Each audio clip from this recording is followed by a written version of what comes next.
Becoming your best self isn't something that happens overnight. It's not a grand transformation that strikes like lightning. It's not a magical switch that flips when the calendar turns or when motivation hits. Becoming your best self is a process, a daily, deliberate decision. It's something you choose every morning, every moment, even when life doesn't feel like it's cooperating. Too often, we think change has to be big and dramatic. We wait for the new year, for Monday, for that next job, the right relationship, or the perfect time to start working on ourselves. But let me tell you this, there is no perfect time. There never was and there never will be. The perfect time is a myth. The real time, the only time you have is now. Every day presents two choices. You can stay the same or you can grow. You can stay comfortable or you can stretch. You can live in fear or you can move in faith. Becoming your best self means waking up and choosing growth, even when it's inconvenient, even when it's hard, even when nobody else is watching, especially when nobody else is watching. It's about mastering the small moments, the ones that seem insignificant but carry the weight of transformation. The decision to get out of bed when it's easier to hit snooze. The decision to speak kindly to yourself when your mind is full of doubt. The decision to show up, push forward, and give your best, even when no one is clapping for you. You see, greatness isn't built in sudden explosions of effort. It's built in quiet discipline. It's forged in consistency. Anyone can make a decision once when they feel inspired, but the ones who rise, the ones who become their best selves, are the ones who make that same decision again and again, even when the fire burns low and the crowd is gone. Some days you won't feel like it. Some days the path will be dark. You'll be tired. You'll question the point of it all. You'll wonder if your effort is making a difference. And on those days, that daily decision matters even more. Because every choice you make adds up. Each one is a brick. And brick by brick, day by day, you are building something no one can take from you. Your character, your resilience, your power.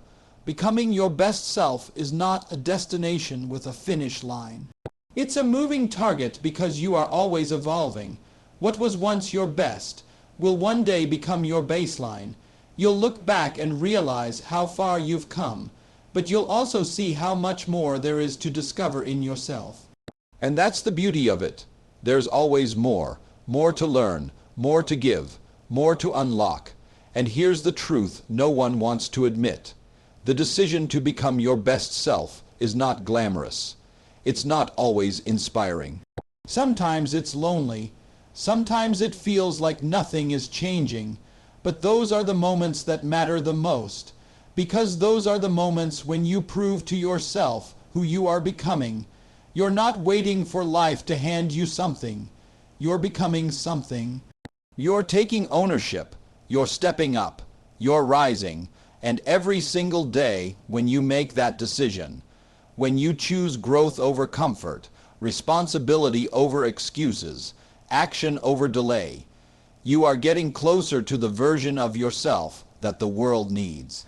Not the polished version, not the perfect version, the real version, the strong, compassionate, driven, honest version, the one that knows what it means to show up with intention. Becoming your best self starts again each morning. You don't need permission. You don't need a sign. You don't need anyone to validate it.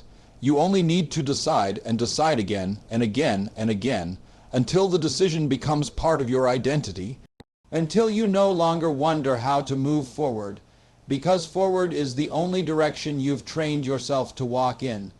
Comfort feels good. It feels safe. It's familiar.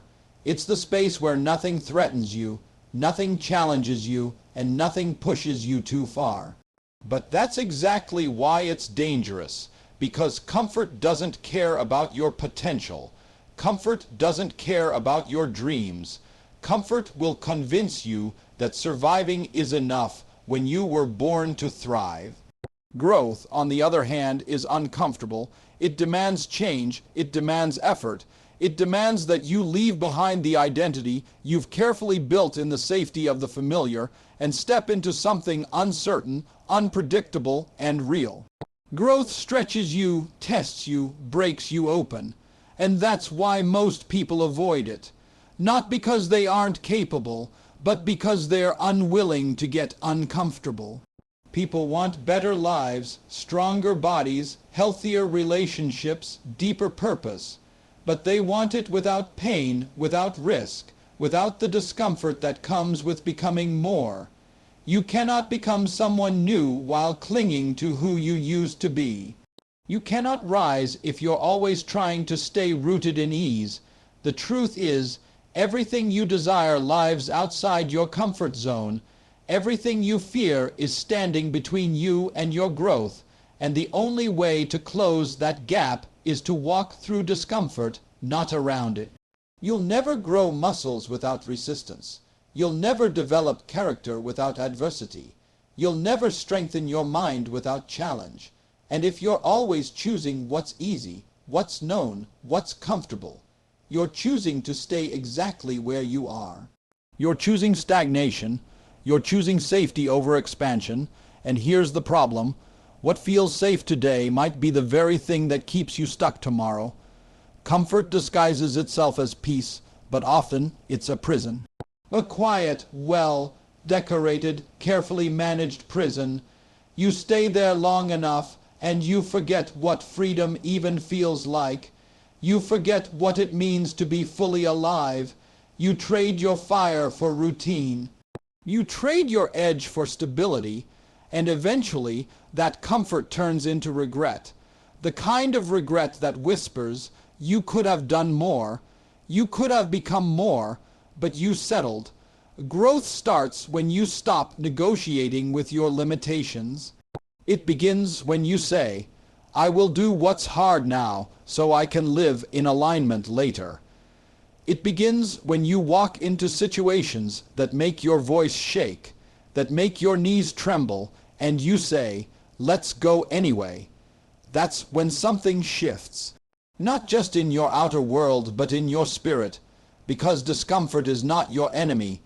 It's your training ground. It's the forge that sharpens your discipline, deepens your focus, and reveals what you're really made of. Some of the greatest breakthroughs in life happen right after the point where most people quit. Right after the moment when it's no longer exciting.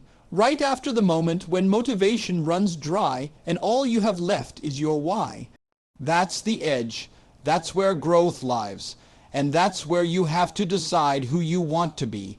The version of you that stays in bed when it's early and cold, or the version of you that gets up and does the work because greatness doesn't sleep in.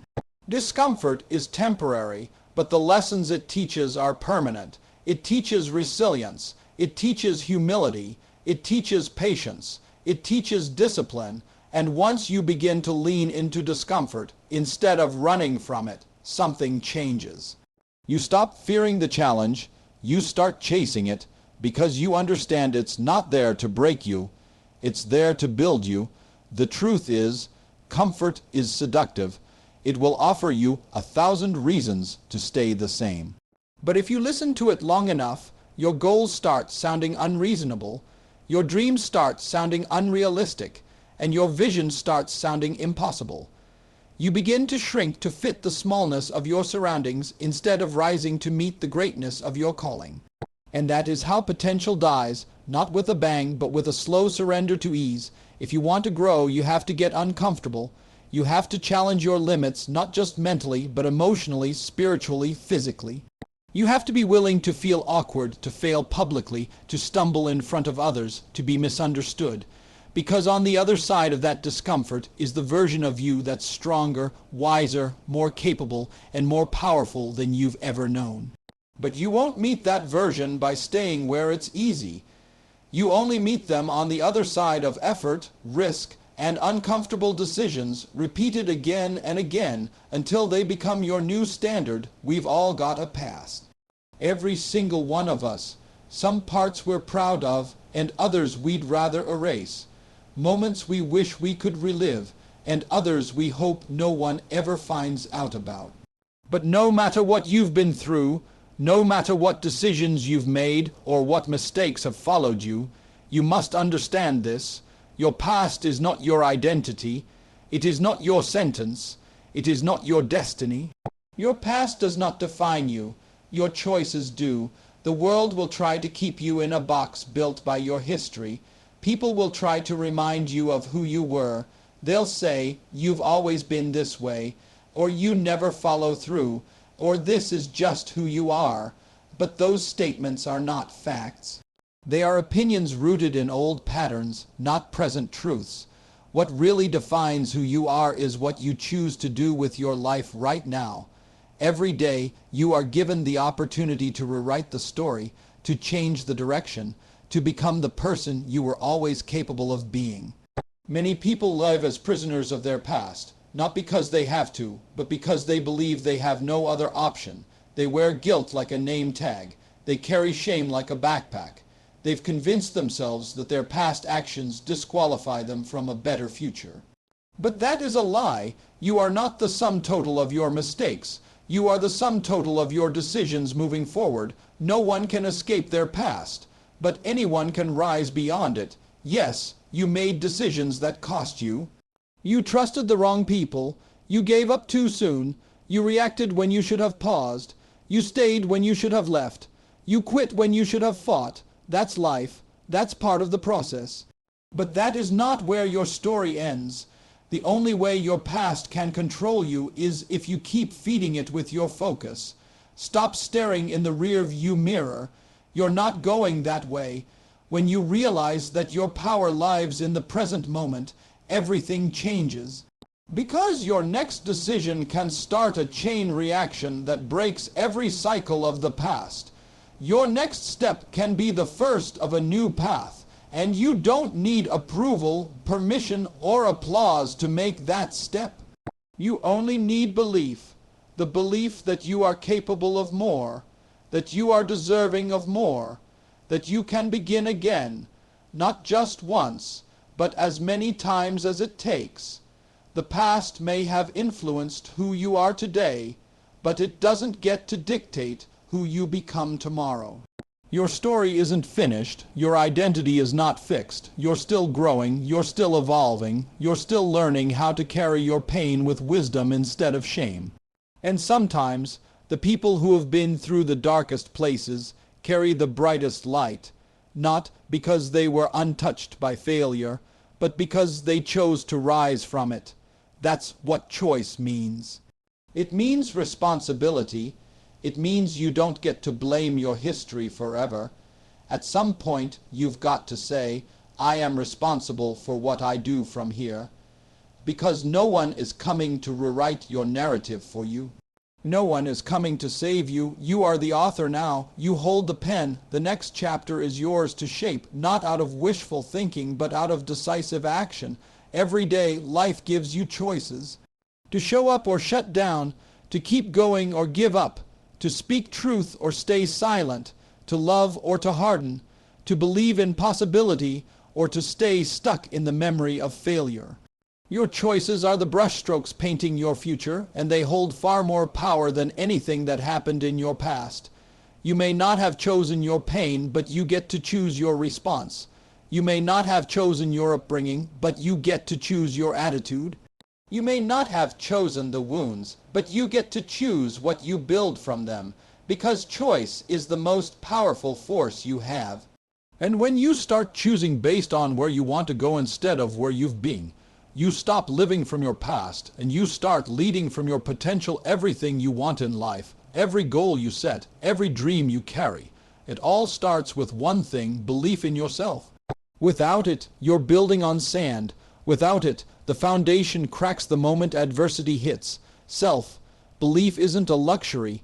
It's not something you can afford to put off until you feel ready. It's not optional.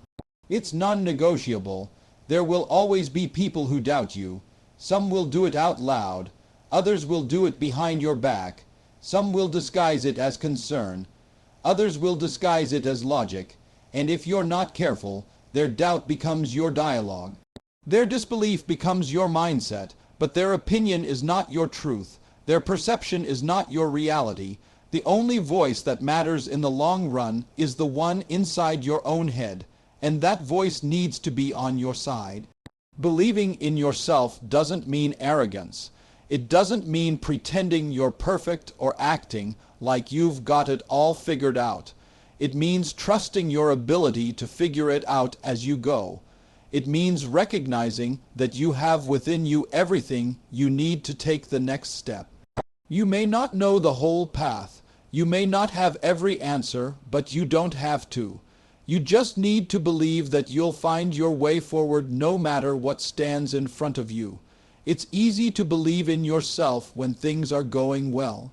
When people are clapping, when results are coming, when the vision is clear, but the real test is what you say to yourself when nothing seems to be working, when you're tired, when you've failed more than once. When doors close, when people walk away, that's the moment where belief isn't just helpful, it's essential. You can have the best plan, the smartest strategy, the clearest vision, but if you don't believe you can execute it, you won't. You'll hesitate, you'll procrastinate, you'll sabotage your own progress, not because you aren't capable, but because you've already told yourself that you aren't. That's the power of belief. It's the internal permission slip that gives you access to your full potential. Without it, you'll play small, you'll settle, you'll dim your light to make other people comfortable. Belief is what keeps you going when you've got no evidence that things will work out. It's the fuel that powers you through rejection, through silence, through long nights and early mornings. It's what gives your dreams the air they need to breathe, because belief speaks possibility into places where fear tries to shut it down. Belief says, I can, when doubt says, who are you to try? Belief says, why not me? When the world tries to convince you to sit back and wait your turn. The truth is, nobody can believe for you. They can encourage you. They can support you. They can coach you. But they can't believe for you. That has to come from within. That has to come from the part of you that knows you were created for more. The part of you that's tired of shrinking. The part of you that's done apologizing for wanting a life that feels aligned with who you are. And don't get it twisted. Belief isn't about certainty, it's about courage. The courage to keep going, the courage to stand alone, the courage to bet on yourself when nothing is guaranteed. Because in the end, life rewards the bold, not the reckless, but the bold. The ones who dare to see something different for themselves. The ones who act even when they're scared. The ones who fail and still move forward because they know the dream is still alive.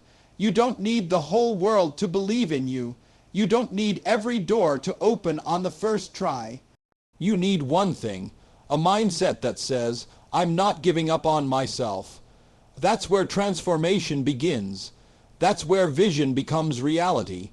That's where goals start turning into results, not through luck. Not through chance, but through relentless belief backed by consistent action. Even in the face of uncertainty, perfection is a trap.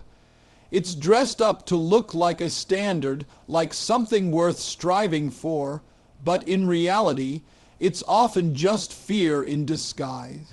Fear of being judged, fear of failing, fear of not being enough.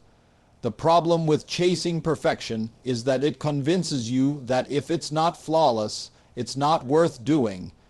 It tells you to wait until everything is lined up, until the plan is complete, until you feel ready. And while you're waiting, life is passing, opportunities are passing, growth is passing. Progress doesn't ask for perfection. It asks for movement, for momentum, for effort. It asks for commitment, not flawless execution. Real growth, the kind that changes lives, never comes from doing things perfectly. It comes from showing up, from trying, from learning through action.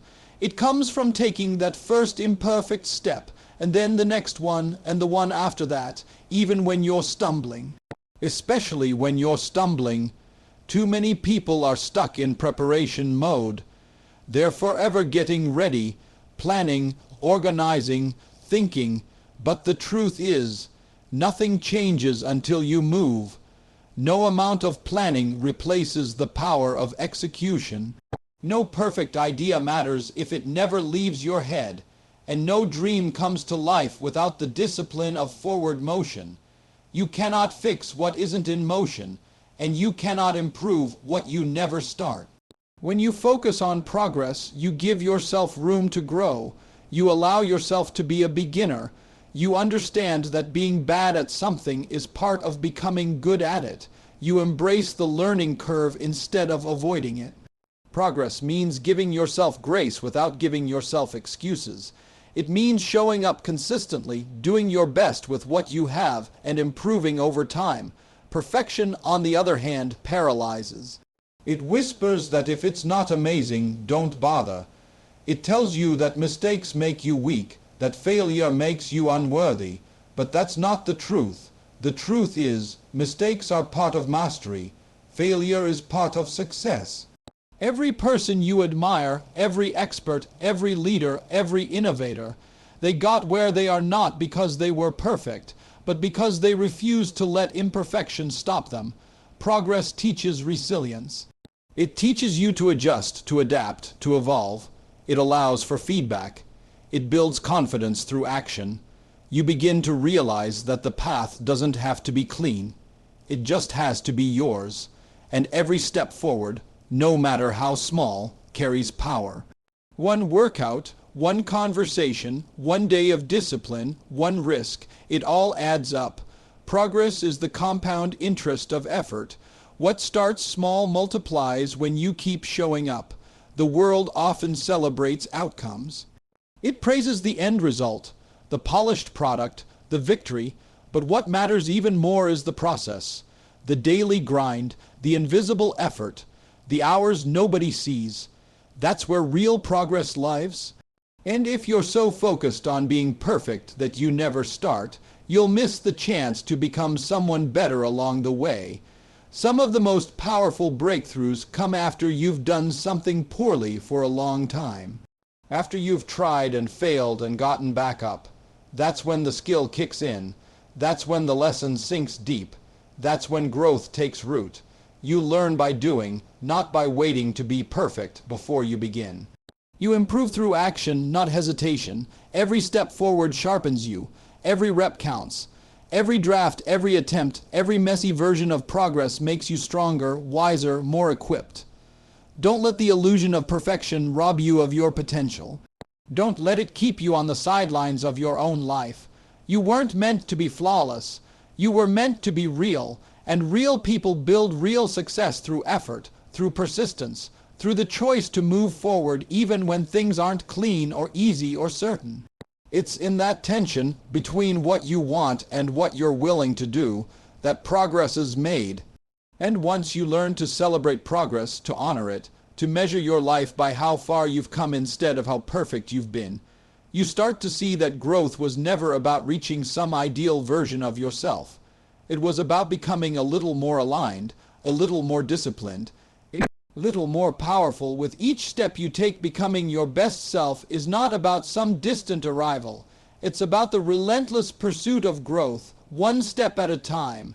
It's about waking up every day and choosing progress over perfection, courage over comfort, belief over doubt. This journey doesn't require you to be flawless. It requires you to be faithful, faithful to your vision, faithful to your values, faithful to the quiet voice inside you that says, "There's more in me." You will be challenged. You will be tested. But if you make the decision to keep going, if you lean into the discomfort, if you choose your future over your past, if you build unshakable belief in yourself and commit to progress above all else, you will evolve into the version of yourself that was always meant to emerge. The best version of you isn't found. It's forged in discipline, in failure, in action, and in daily decisions. And no matter where you are right now, no matter what's behind you, you can begin again. You can rise, you can lead, you can become, because the path to your best self isn't out there somewhere. It begins with you right here, right now.